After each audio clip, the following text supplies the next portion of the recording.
Hello everyone, welcome to निर्णय IAS. Friends, आज एक इंपॉर्टेंट टॉपिक के बारे में डिस्कशन करेंगे जिस पे फ्रीक्वेंटली यूपीएससी आपसे क्वेश्चन पूछता है। कुछ कुछ ऐसी टर्म्स है जिनके बारे में क्वेश्चन पूछा जाता है एंड सम टाइम डिटेल्स भी उस टॉपिक पे पूछी जाती हैं। टॉपिक का नाम है अर्थक्वेक। तो देखिए, अर्थक्वेक का मतलब एक्चुअली क्या होता है। अर्थक्वेक का सिंपल सा सेंस है shaking of the earth surface. Earth के सरफेस के वाइब्रेशंस, अर्थ के सरफेस की जो शेकिंग होती है उसको हम अर्थक्वेक के नाम से जानते हैं। लेकिन ये अर्थक्वेक काफी डायनामिक होता है। आपने काफी बार महसूस किया होगा, अर्थक्वेक आता है तो आप बहुत ज्यादा वाइब्रेशंस होते हैं, हम उसको इन एनी कंडीशन फील कर सकते हैं। सम टाइम अर्थक्वेक आता है और हम उसको ज्यादा महसूस नहीं कर पाते। कई बार तो ऐसा होता है, हम न्यूज में पढ़ते हैं कि रात को अर्थक्वेक आया था, हमें पता भी नहीं होता। तो आखिर ये डिफरेंसेस क्यों होते हैं। दूसरा, अर्थक्वेक हर प्लेस पे भी नहीं आते। कुछ ऐसे एरियाज हैं जहां अर्थक्वेक काफी ज्यादा आते हैं, कुछ एरियाज ऐसे हैं जहां पे अर्थक्वेक नहीं आते हैं। तो हम इस मिस्ट्री को भी जानने की कोशिश करेंगे, इसको सॉल्व करने की कोशिश करेंगे। फॉर एग्जाम्पल, अगर मैं बोलूं हिमालयन रीजन ऑफ इंडिया, तो ये एक ऐसा एरिया है जहां पे बहुत सारे अर्थक्वेक आते हैं, अबंडेंट अर्थक्वेक हमें देखने को मिलते हैं। But if it comes to the peninsular India, तो काफी स्टेबलाइज है। तो आखिर ऐसे डिफरेंसेस क्यों हैं। क्यों कुछ प्लेसेस के ऊपर काफी ज्यादा अर्थक्वेक आते हैं और क्यों कुछ प्लेसेस के ऊपर अर्थक्वेक हमें बिल्कुल भी देखने को नहीं मिलते। चलिए जानने और समझने की कोशिश करते हैं।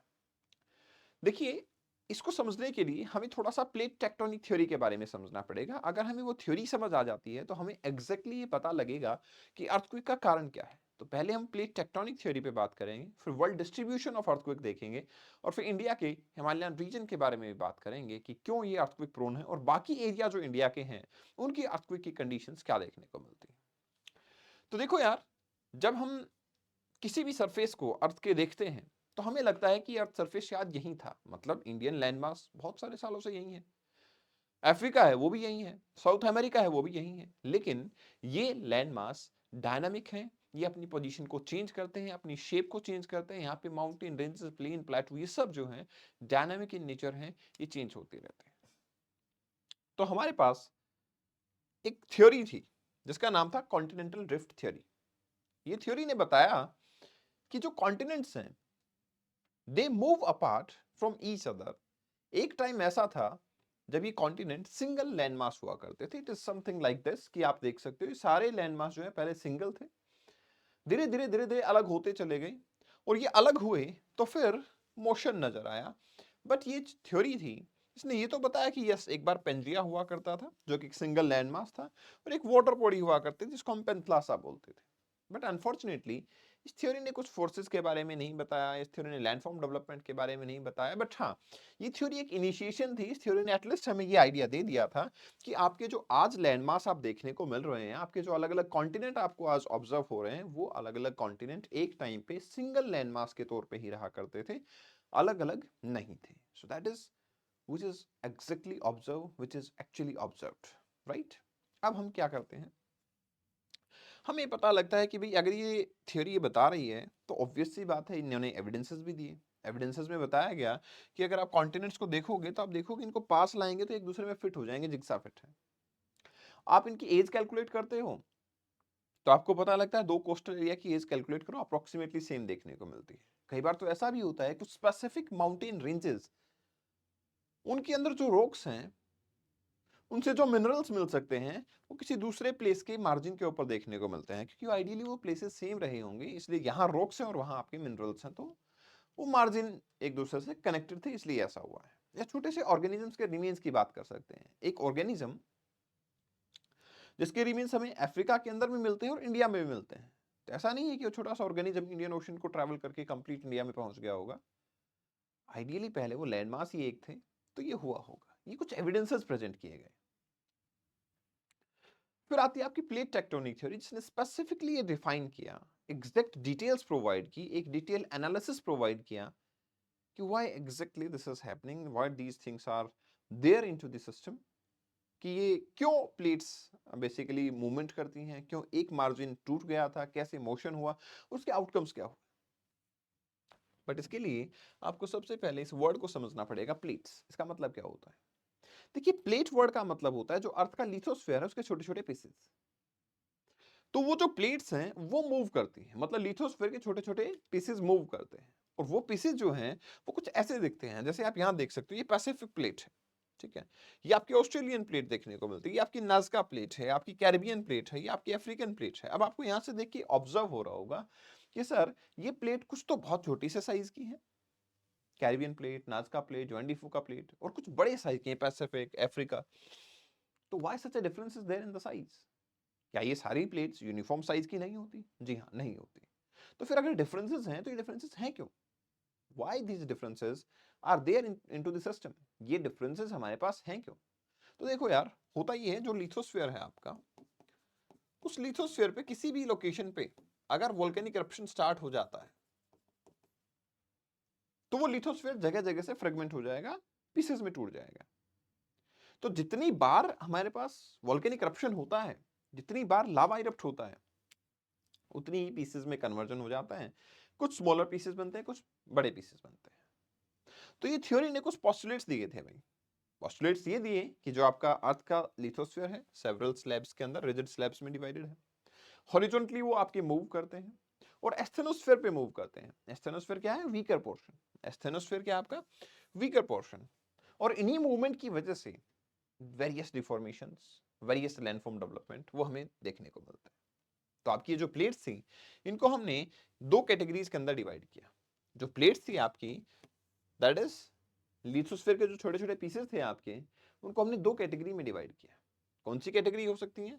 कि प्लेट्स जो है आपकी, वो एक तो कॉन्टिनेंटल प्लेट हो सकती है और एक आपकी ओशियनिक प्लेट हो सकती है, ठीक है, depending on the composition of the material. You know, continent sial के बने होते हैं, ओशियन सीमा का बना होता है। सियाल इज लाइटर, सियाल क्या है आपका? हल्का material. This is a heavier material, this is heavy. तो एक तो क्लासिफिकेशन के मटेरियल के बेसिस पे हो जाता है कि one is the continental plate and the another is oceanic plate. Continental plate being lighter in nature, क्योंकि सियाल की बनी होती है, और आपकी oceanic plate is heavier in nature, क्योंकि वो सीमा की बनी होती है, उसकी डेंसिटी जो है वो ज्यादा होती है। अब और क्या कैटेगरीज हो सकती हैं या और क्या पैरामीटर्स हो सकते हैं जिनके बेसिस पे हम प्लेट्स को डिवाइड कर सकते हैं? तो वो पैरामीटर हमारे पास आते हैं साइज के बेसिस पे, कि sir it may be possible, जैसा हम ऑब्जर्व कर रहे थे, कि आपका जो लिथोस्फीयर है उसका पीसेस हैं, वो बड़े भी पीसेस हो सकते हैं और छोटे भी हो सकते हैं। अगर लार्जर और बिगर पीसेस हैं तो हम उसको मेजर प्लेट की कैटेगरी में रखते हैं, अगर पीसेस स्मॉल है तो उसको माइनर कैटेगरी में रखते हैं। तो major plates are there and minor plates are there. Major plates की अगर मैं बात करूं तो ये लिस्टिंग है, 7 प्लेट्स हैं हमारे पास जो मेजर प्लेट की कैटेगरी में आती हैं। एंटार्क्टिक प्लेट है, नॉर्थ अमेरिकन प्लेट है, साउथ अमेरिकन प्लेट है, पैसिफिक प्लेट है, इंडो ऑस्ट्रेलियन न्यूजीलैंड प्लेट है, अफ्रीका वो ईस्टर्न अटलांटिक प्लेट हमें देखने को मिलता है, और यूरेशियन के एडजेसेंट रीजन के साथ में प्लेट देखने को मिलती है। तो हमारे पास ये 7 मेजर प्लेट्स के तौर पे देखी जाती हैं। आप यहाँ पे देख सकते हो उसको डायग्राम में। ये आपकी नॉर्दर्न अमेरिकन प्लेट हो गई, ये सदर्न अमेरिकन प्लेट हो गई, ये आपकी अफ्रीकन प्लेट हो गई है, ये आपकी यूरेशियन प्लेट हो गई है, ठीक है। इंडो ऑस्ट्रेलियन प्लेट आपकी प्लेट जो है वो यहाँ पे देखने को मिल जाती है, ठीक है। पैसिफिक प्लेट जो है आपकी वो भी देखने को मिलती है, एंटार्क्टिक प्लेट आपकी देखने को मिलता है। 7 मेजर प्लेट्स हमें ऑब्जर्व होती है। लेकिन इसका मतलब ये नहीं है कि सिर्फ मेजर प्लेट ही है, माइनर प्लेट्स भी देखने को मिलती हैं, जैसे कॉकॉस प्लेट है, नाज़का है, अरेबियन सी प्लेट है, फिलिपिन प्लेट है, कैरोलिन प्लेट है, फुजी प्लेट है, जोआन डीफू का प्लेट है। ये माइनर प्लेट्स हैं, इनके साइज जो है वो छोटे हैं। जैसे आप यहाँ देखिए, ये छोटा सा एरिया जो है वो अलग से मूव कर सकता है, ये फिलिपिन की प्लेट है। ऐसे ही ये प्लेट नाज़का प्लेट है, ये कोकोस प्लेट है, ये कैरेबियन प्लेट आपके देखने को मिल रही है। यहाँ पे आप देखोगे तो ये सऊदी अरेबियन प्लेट्स देखने को मिलते हैं, ये कैरेबियन प्लेट देखने को मिलते हैं। तो प्लेट्स जो है हमारे पास वो स्मॉलर साइज के अंदर भी हैं और बिगर साइज में भी हैं। मेजर प्लेट्स और माइनर प्लेट की कैटेगरी में हम उनको रखते हैं। अब एक चीज इंपॉर्टेंट है, क्योंकि लिथोस्फीयर डिवाइडेड है मल्टीपल प्लेट्स में, और ये प्लेट स्टेशनरी नहीं है, दे आर मूवेबल। तो ऑब्वियस सी बात है, ये प्लेट एक दूसरे से इंटरेक्ट करती होंगी, टकराती होंगी। बिल्कुल सही बात है।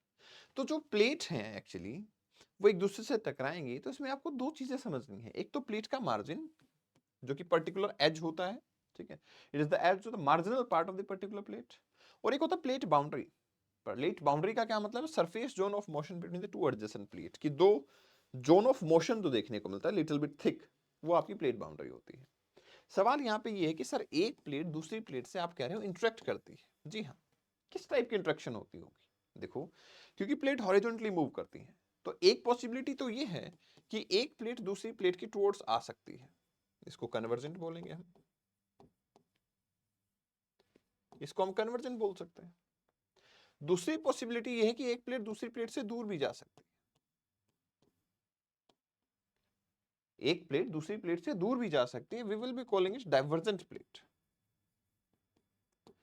बट ऐसा भी हो सकता है कि एक प्लेट दूसरी प्लेट के ना तो पास आए और ना ही दूर जाए, ये हो सकता है कि एक प्लेट दूसरी प्लेट के जस्ट पास से निकल रही, तो हम इसको ट्रांसफॉर्म बोलेंगे, हम इसको ट्रांसफॉर्म टाइप बोल सकते हैं। तो कन्वर्जेंट है, डाइवर्जेंट है और ट्रांसफॉर्म है। ट्रांसफॉर्म का मतलब जस्ट पासिंग बाय। अब एक चीज और याद रखना, इनके अलग नेम भी होते हैं। क्या?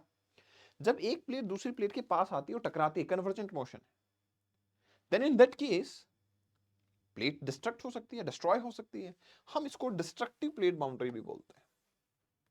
लेकिन दो प्लेट एक दूसरे से दूर जाती हैं तो आइडियली होता है कि नया लावा, नया मैग्मा निकलता है, सरफेस पे डिपॉजिट होता है, हम उसको कंस्ट्रक्टिव प्लेट बाउंड्री बोलते हैं। बट एक प्लेट दूसरी प्लेट के जस्ट स्लाइड पास करेगी, nothing is happening, neither coming together nor they are going away from each other, then that is the case जिसको हम ट्रांसफॉर्म बाउंड्री के नाम से जानेंगे, transform boundary. So we can have convergent boundary, we can have divergent boundary, we can also have the transform boundary. ठीक है? Convergent, divergent and transform. Let us understand कि इनसे impact क्या होता है। देखो, जब convergent boundary होती हैं तो उसके भी कुछ specific केस आते हैं। डाइवर्जेंट के भी होते हैं और ट्रांसफॉर्म के भी होते हैं, बहुत ज्यादा स्पेसिफिक कन्वर्जेंट के होते हैं। लेकिन आप इमोशन देख सकते हैं, जैसे कि ओरियो का पीस है, उसको हम तोड़ रहे हैं, तो ये अगर तोड़ के आप इधर ले जा रहे हो, डाइवर्जेंट है, एक दूसरे में ला रहे हो, कन्वर्जेंट है, जस्ट ट्राई पास कर रहे हो, तो आपका ट्रांसफॉर्म मोशन हो गया है। बट जो कन्वर्जेंट मोशन होता है उसमें भी तीन पॉसिबिलिटीज हमें नजर आती हैं। क्या क्या? सर, जब कन्वर्जेंट मोशन हो रहा होता है तो it may be possible the convergent motion is happening between the continental plate and the continental plate. Possibility है कि कन्वर्जेंट मोशन कॉन्टिनेंट कॉन्टिनेंट के बीच हो रहा हो। इट मे बी पॉसिबल कि कॉन्टिनेंटल प्लेट आपकी हैं और ओशियनिक प्लेट जो हैं उसके बीच में भी कन्वर्जेंट हो सकते हैं, कॉन्टिनेंट और ओशियन के बीच में कन्वर्जेंट मोशन हो सकता है। और थर्ड पॉसिबिलिटी है ओशियन और ओशियन प्लेट के बीच में भी कन्वर्जेंस हो सकता है। भाई, कॉन्टिनेंट ओशियन प्लेट एक दूसरे के पास आ सकती हैं, कॉन्टिनेंट कॉन्टिनेंट प्लेट आ सकती हैं और ओशियन ओशियन प्लेट आ सकती हैं। आप सोचोगे सर कन्वर्जेंट तो कन्वर्जेंट है, आएंगी अगर प्लेट्स, कैसी भी प्लेट है, टकराएंगी, यही तो होगा। बट यस, टकराएंगी ये तो होगा, बट आउटकम्स कुछ अलग होती है। क्या अलग होता है देखते हैं। लेट अस इमेजिन कि आपके प्लेट्स जो हैं they are coming together, they are coming towards each other and they are going to have convergent motion. Either of the case will be there, ocean ocean, continent continent और continent ocean, कुछ भी हो सकता है। तो सबसे पहले हम कोलिजन लेते हैं कॉन्टिनेंट और ओशियन प्लेट का। ठीक है, तो जैसा मैंने आपको बताया, ओशियनिक प्लेट सीमा की बनी होती है, तो ये हैवी होती है, ये सियाल की बनी होती है, ये लाइट होती है। तो होता ये है कि when heavier and the lighter plate are coming towards each other, the heavier one will be subducted under the lighter one. जो हैवी प्लेट है वो लाइटर प्लेट के नीचे सबडक्ट हो जाएगी, हैवियर प्लेट लाइटर प्लेट के नीचे सबडक्ट हो जाएगी। सो कॉन्टिनेंटल ओशियनिक प्लेट की अगर हम बात करते हैं तो उसके इसमें oceanic plate will be subducted under the continental one. और जब आपकी ओशियनिक प्लेट कॉन्टिनेंटल प्लेट के नीचे सबडक्ट होती है तो मुझे पता लगता है सर यहाँ पे आपका जैसी सबडक्शन हुआ टेम्परेचर हाई हो जाता है, लावा इरप्ट होना स्टार्ट होता है और बाहर निकल के डिपॉजिट हो जाता है। क्योंकि लावा इरप्ट हो रहा होता है, क्योंकि लावा इरप्ट हो रहा होता है, सरफेस पे पहुंच रहा होता है, काफी ज्यादा फोर्स लगाएगा तो अर्थक्वेक आएंगे। इसमें हमें अर्थक्वेक देखने को मिल जाते हैं। इसके अलावा अगर बात करें तो सर दो ओशियनिक प्लेट है उनमें भी कन्वर्जेंस हो सकता है, बिल्कुल हो सकता है, क्योंकि दोनों ही सीमा की बनी है, कन्वर्जेंस हो रहा है, दोनों हैवी है। बट जो प्लेट बिगर इन साइज होगी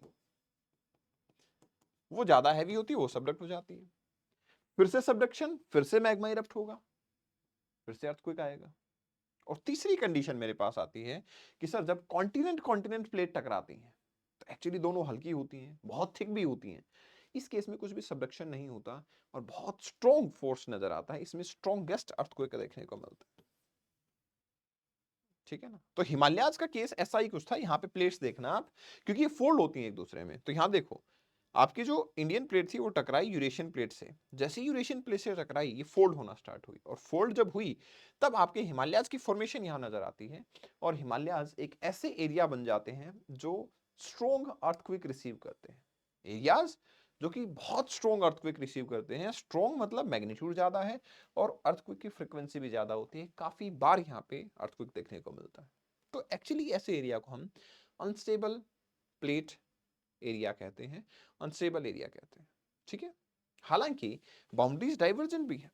डाइवर्जन में क्या होगा, प्लेट्स दूर जाएंगी। अब चाहे कैसी भी प्लेट हो, कॉन्टिनेंट कॉन्टिनेंट दूर जा रहे हैं, कॉन्टिनेंट ओशियन दूर जा रहे हैं, ओशियन ओशियन दूर जा रहे हैं, वो दूर जा रहे हैं, तो अर्थक्वेक आने की पॉसिबिलिटी तो है बट कम है। और तीसरा केस मेरे पास होता है ट्रांसफॉर्म का। ट्रांसफॉर्म के अंदर जो प्लेट्स हैं वो एक दूसरे के पास से निकल जाती हैं। अब जब पास से निकलती हैं तो मुझे ये पता लगता है कि सर फ्रिक्शन तो यहाँ भी होता है, और अगर इस केस में भी फ्रिक्शन है तो आइडियली यहां भी हमारे पास क्या होता होगा, अर्थक्वेक तो बहुत स्ट्रॉन्ग आता होगा। ट्रू। जैसे यूएसए के कैलिफोर्निया रीजन के अंदर Saint Andreas fault northern American plate के साथ ट्रांसफॉर्म मोशन करती है, काफी स्ट्रॉन्ग अर्थक्वेक वहां पे हमें ऑब्जर्व होते हैं, और वो स्ट्रॉन्ग अर्थक्वेक की वजह से काफी बार हमारे जान और माल का नुकसान देखने को मिलता है। ठीक है, तो ये है आपकी पैसिफिक का वाला जो एंडीफू का प्लेट, एंड इधर नॉर्थ अमेरिकन प्लेट। अब इंपॉर्टेंट ये है कि इन सब चीजों से हमें अर्थक्वेक आता नजर आया। तो अर्थक्वेक क्या हुआ सर, वाइब्रेशंस होंगे, अर्थ सरफेस के ऊपर वाइब्रेशंस होंगे, और वो वाइब्रेशंस हमें अर्थक्वेक कहलाते हैं। वाइब्रेशन स्मॉल भी हो सकते हैं, वाइब्रेशन काफी स्ट्रॉन्ग भी हो सकते हैं। ठीक है ना, हमारे पास एक स्केल होता है जिसको बोलते हैं मर्कली स्केल। इस स्केल के ऊपर हम क्या करते हैं, मेजरमेंट कर सकते हैं। हमें पता लग जाता है इस स्केल के थ्रू कि अर्थक्वेक कितना स्ट्रॉन्ग था कितना नहीं था। मैग्नीट्यूड भी मेजर की जा सकती है। मैग्नीट्यूड जब अर्थक्वेक की मेजर करते हैं तो उससे भी हमें पता लग जाता है अर्थक्वेक स्ट्रॉन्ग था या वीक था। तो एक्चुअली अर्थक्वेक क्या होता है, अर्थ के कहीं इंटीरियर से ओरिजिनेट हो रहा होता है। जिस भी इंटीरियर पॉइंट से अर्थक्वेक ओरिजिनेट होता है हम उसको फोकस बोलते हैं। अब इस फोकस से हर डायरेक्शन में एनर्जी ट्रांसफर होना स्टार्ट हो जाती है। तो सबसे पहले जो एनर्जी है वो एग्जैक्टली जो परपेंडिकुलर पॉइंट है इसके ऊपर वहां पहुंचती है, क्योंकि it is the near most point on the surface. Exactly जो परपेंडिकुलर पॉइंट है सरफेस पे वहां एनर्जी पहुंचती है। इसको हम एपीसेंटर के नाम से जानते हैं। सबसे ज्यादा अमाउंट में एनर्जी यहीं रिसीव होती है। आपने काफी बार सुना होगा कि नेपाल में अर्थक्वेक आया, काठमांडू वाज एपीसेंटर। तो एपीसेंटर का मतलब ही ये होता है। अब देखो, ये जो फोकस है आपका, भाई हो सकता है ये फोकस बहुत ही शैलो पार्ट पे हो तो शैलो फोकस, थोड़ा सा और डीप हो इंटरमीडिएट फोकस, और डीप होगा तो डीप फोकस अर्थक्वेक होगा। मतलब डेप्थ के साथ में आपका ये जो अर्थक्वेक का फोकस है वो चेंज हो रहा है। तो ऑब्वियस सी बात है, अगर बहुत डीप आपका फोकस है तो वहां से जब अर्थक्वेक आएगा तो आइडियली मुझे ये लगता है कि यहां से जैसे ही अर्थक्वेक आएगा बहुत कम एनर्जी ट्रांसफर कर पाएगा। लेकिन शैलो फोकस से अगर अर्थक्वेक आता है तो बहुत स्ट्रॉन्ग अर्थक्वेक होता है। तो आइडियली जो आपका कॉन्टिनेंट कॉन्टिनेंट कन्वर्जेंस होता है ना, उसमें focus most of the time shallow ही होता है और काफी स्ट्रॉन्ग अर्थक्वेक आता है। तो वर्ल्ड में अगर डिस्ट्रीब्यूशन की बात करूं तो मोस्टली जो बाउंड्रीज हैं आपकी प्लेट बाउंड्रीज, जैसे सरकम पैसिफिक बेल्ट है, ये वाली प्लेट बाउंड्री है, ये वाली प्लेट बाउंड्री है, इन बाउंड्रीज के ऊपर अर्थक्वेक आते हैं। लेकिन यहां सबसे ज्यादा अर्थक्वेक आते हैं, और दूसरा आपके हिमालयन रीजन के अंदर। तो अगर आप हिमालयन रीजन की देखोगे तो ideally Indian plate Eurasian plate से टकराई, और ये पूरा रीजन जो है आपका वो अर्थक्वेक प्रोन रीजन है। इसलिए इंडिया के अंदर जब हम अर्थक्वेक की बात करते हैं तो हम इंडिया को अलग अलग सेस्मिक जोन्स के अंदर डिवाइड करते हैं। ठीक है, zone 5, zone 4, zone 3 and zone 2। ठीक है, जोन 5 जो हमारे पास अर्थक्वेक जोन है, 4 जोन है। कौन से 5, 4, 3 एंड 2। जोन 5 है most dangerous, then dangerous, moderate, less dangerous, very less. ठीक है, तो आप ये देखोगे इंडिया को हमने क्या किया, जोन 5 जो है रेड कलर से जो आपके दिख रहे हैं ये सारे जोन 5 है। तो हर हिमालयास वाला पार्ट देखो मोस्टली पार्ट जोन 5 में है, या फिर इसके आसपास का एरिया जोन 4 में देखने को मिलता है। This is the most prone region for earthquake, क्योंकि यहाँ पे कन्वर्जेंस होता है, प्लेट एक दूसरे से टकरा रही होती हैं और आपका अर्थक्वेक देखने को मिलता है। राइट, इसलिए इन एरियाज के अंदर इंफ्रास्ट्रक्चर डेवलपमेंट भी उसी कॉम्पिटिबिलिटी से किया जाता है ताकि हमें अर्थक्वेक से कोई नुकसान ना हो, हम अपने आप को प्रिवेंट कर सकें। Right, so this is the zonation of earthquake. Disaster को मैनेज करने के लिए ये जोनेशन हमारे लिए बहुत जरूरी होती है। तो आइडियली जोन 4 जो है वो वेरी हाई रिस्क एरिया होता है, जिसमें हाई इंटेंसिटी अर्थक्वेक आ सकते हैं। जोन 4 जो होगा वो हाई रिस्क है, वेरी हाई नहीं है। और जोन 3 मॉडरेट है, और जोन 2 जो है, जैसे ब्लू जो आपके कलर दिखा रखे हैं, ये जोन 2 है जिसमें लो अर्थक्वेक जोन होता है। अब आपके मन में आ रहा होगा सर जोन 1 क्यों नहीं है? जोन 1 होता तो फिर तो हम यही बोलते ना कि यहाँ तो अर्थक्वेक आ ही नहीं सकता। अब ऐसी गारंटी देना तो मुश्किल है, क्योंकि प्लेट्स तो प्लेट्स है, मूव कर सकती हैं, अर्थक्वेक आ सकता है। सो जोन 1 नहीं। इंडिया का अबाउट 59% जो लैंड मास है वो अर्थक्वेक प्रोन है। मतलब इंडिया एक सेंसिटिव प्लेट बाउंड्री के तौर पे देखा जाता है और काफी ज्यादा अर्थक्वेक आने की पॉसिबिलिटीज पे रहती है, right? This is all about the earthquake distribution in India. इस सेशन की पीडीएफ को आप यहाँ से डाउनलोड कर सकते हैं, and this is my Insta handle. If you in case you have any doubt you can follow me here and you can ask. Thank you very much, best wishes, मिलते हैं next video में। Thanks a lot.